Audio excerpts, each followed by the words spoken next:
ভূমিকম্প আর শেখ হাসিনার মধ্যে মিল কোথায় জানেন? দোনোটাই প্রাণঘাতী। শেখ হাসিনার শাসন আমলের 16-17 বছরে 36,000 প্রাণ গেছে, আর এই ভূমিকম্প আজকে যে মাত্রায় হয়েছে এর চেয়ে যদি আর একটু সামান্য পরিমাণ বেশি হয়, ঢাকা শহরে ঠিক ওই পরিমাণ ক্ষয়ক্ষতি হবে। এমনও পরিস্থিতি হইতে পারে যে লাশ টানা মানুষ পাওয়া যাবে না, পচা গন্ধে ঢাকায় থাকা যাবে না, ঢাকা ছেড়ে মানুষের সরে আসতে হবে। এর একমাত্র কারণ হচ্ছে অপরিকল্পিত নাগরিকায়ন। আমার ভালো থাকার জন্য আমি বাড়ি করতেছি 15 তলা 10 তলা, আমি শান্তিতে ঘুমানোর জন্য বাড়ি করতেছি 10 তলা 5 তলা, এসি লিফট সব লাগাচ্ছি, কিন্তু আসলে আমার জীবনেরই কোনো নিরাপত্তা নেই। আজকে এখন ঢাকা শহরের যে অবস্থা চলে আসছে, এটা থেকে উত্তোলনের পথ তেমন একটা বলতে নাই, কারণ যে অপরিকল্পিত নগরায়ন ঢাকা শহরে হয়েছে আর যে পরিমাণ জনসংখ্যা, এটা পুনরাবৃত্তি করে পুনরায় আবার পূর্বের জায়গায় নিয়ে যাওয়া কোনোভাবে পসিবল না। কিন্তু এখনও হয়তো অনেক ক্ষয়ক্ষতির হাত থেকে সাধারণ মানুষ বাঁচতে পারবে যদি চায়। ঠিক তেমনই তত্ত্বাবধায়ক মইনু ফখরুলের আমলে যদি শেখ হাসিনারে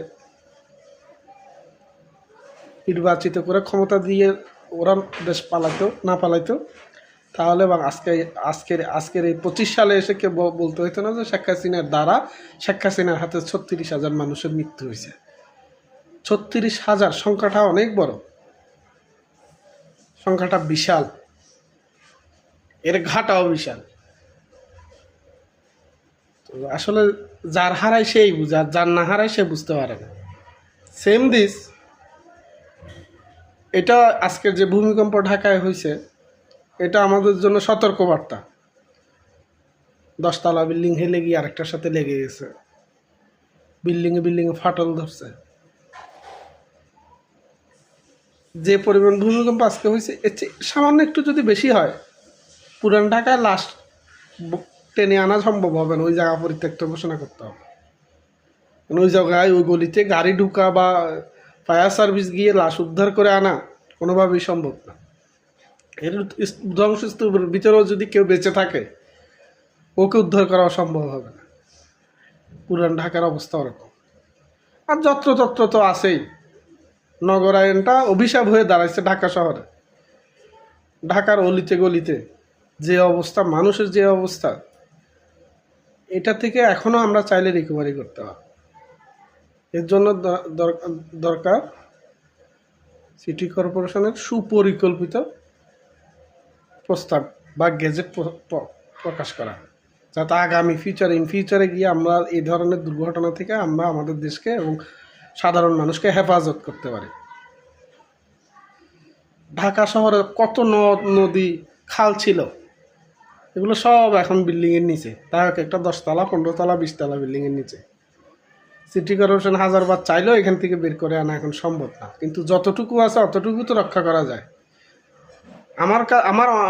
আমি যুদ্ধ করব, আমার সামনে যে প্রতিপক্ষ তার বিশাল সেনাবাহিনী আর আমার হাজার কয়েক সৈন্য, তা আমি যুদ্ধক্ষেত্র থেকে পলায়ন করাও সম্ভব না, যুদ্ধে জয়ী হওয়াও সম্ভব না। তো তখন আমি কি করব?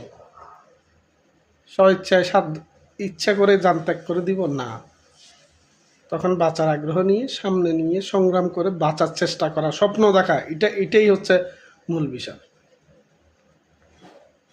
তো এখন তো তত্ত্বাবধায়ক সরকারও বলা যায় না, ইউনিট গভর্নমেন্টের ক্ষমতা কতদিন আছে তাও যেন, এরা চাইলেও যে দেশকে আহামরি উল্টাই ফেলতে পারবে, পরিবর্তন করে ফেলবে, তাও সম্ভব না।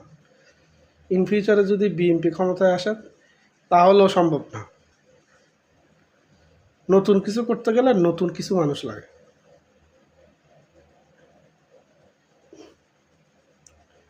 তো সামনের দিন আমাদের জন্য মঙ্গলময় হোক, ভালো হোক। আমার দেশের মানুষ শেখ হাসিনা এবং ভূমিকম্প থেকে নিরাপদে থাকুক। আল্লাহ সবাইকে হেফাজত করুক। ধন্যবাদ।